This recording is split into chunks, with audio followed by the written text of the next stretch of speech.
Bianca Belair just admitted this about Jade Cargill, and in this video, I'm going to tell you exactly what she had to say, and I think it's going to be very interesting to you because I know it was for me. Now, as a Bianca Belair fan, Jade Cargill fan, I've followed their careers quite closely, just like the majority of you who've clicked on today's video.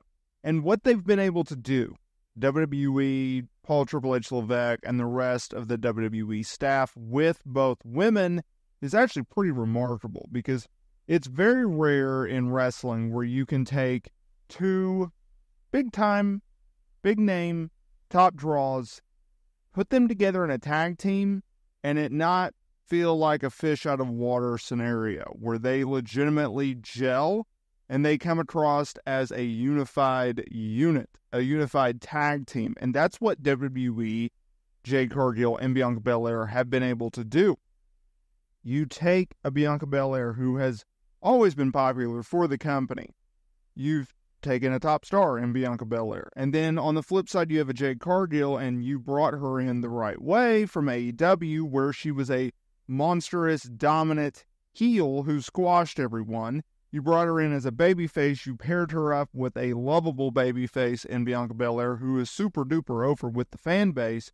You put them together as a tag team, and not only do they work, but they've also been able to really rectify the women's tag team titles. It's pretty remarkable if you think about it. And following Jade Cargill's in-ring debut at the Royal Rumble in January, then having her go to SmackDown, the same brand as Bianca Belair, having them be paired together, going into WrestleMania where they joined forces with Naomi to take on Damage Control. Coming out of that, they win the tag team titles, and they're starting to go through the women's tag team division quite well. It's very impressive. And where they go after this tag team run is going to be a lot of fun. And I'll get into that in a little bit, but let's talk about today's video. What did Bianca Belair admit about Jade Cargill? So and I've noticed this about WWE, they've really sent Jade Cargill and Bianca Belair around to do a lot of media for them, which tells you that they're high on them. It tells you that they know that they can represent the company well. They only do that with select talent, and they've done that with both of these women. So, Bianca Belair recently did an interview with Denise Salcedo, and she opened up about her run as a tag team with Jade Cargill, about how she's had to really change her style and get used to it instead of being a solo single star, right? That's what she had to say. It's very different for me. Like you said, majority of my career, or almost all of my career, it's been singles. I've been going after the women's title. I've been in the title picture at WrestleMania almost every year, and it was great. I got a lot of amazing opportunities. I got to main event WrestleMania. I've got to hold every one of those titles. I've held the Raw Women's Championship the longest, and it was fun, and it was great.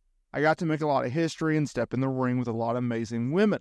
But after 4 years of just going nonstop in a title picture, it can get overwhelming a little bit because you're not just being in the title picture. You're being champion for most of those years inside and outside of the ring. It's a lot. Then she went on and talked about the stresses of being a champion while also working on a reality TV show in which she filmed with her husband Montez Ford for Hulu. That's what she had to say.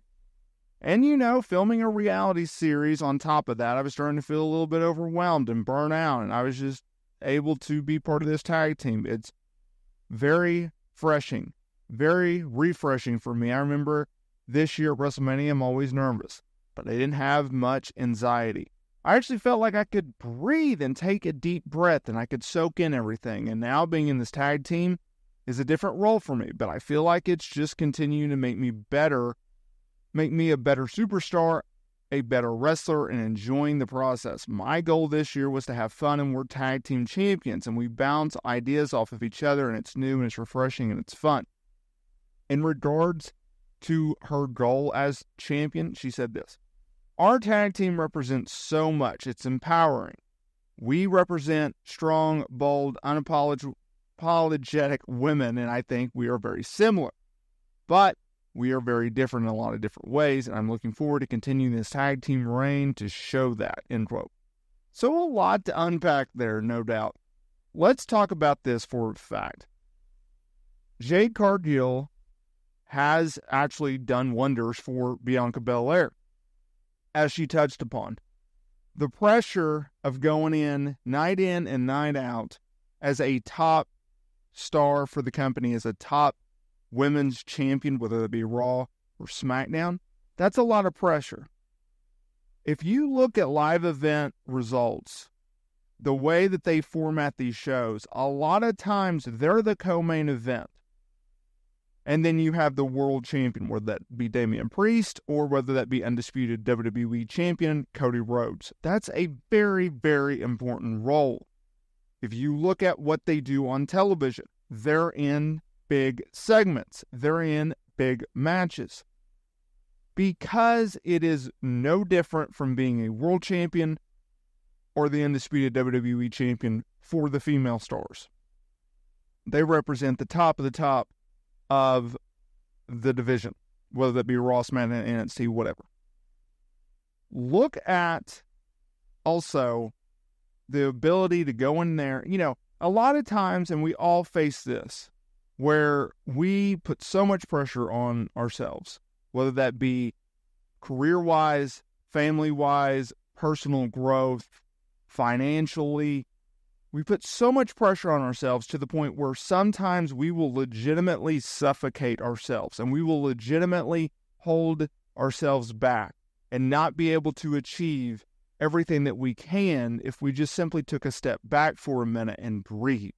That's what Bianca Belair is happening right now. That is what she is experiencing right now. And as I touched on earlier in this video, where do I see this going? Well, I see obviously them eventually losing the Women's Tag Team Championships. I hope that they have Bianca take the pin, because I don't think Jade should, because I think it should set up a Jade Cargill heel turn, blaming Bianca for losing said championships and then leading into their feud, which I would assume Bianca goes over in the end, although I could certainly make the argument and understand the argument that you would want to keep Jade as over as possible, as protected as possible, and not have her lose. So that will be something to keep in mind. That will be something to keep an eye on. But I love this tag team, and I'll be honest, while I'm high on women's wrestling, I've never been high on women's tag team wrestling, especially with the tag team titles, because WWE has already told me don't take these belts seriously because we don't. Well, certain stars changed that.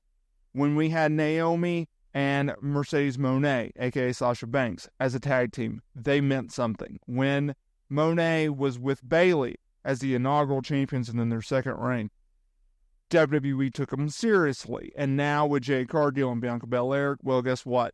They're making them feel more important. So I think that's something to definitely keep an eye on. I look forward to seeing more of this feud. I think it's going to be great, great stuff.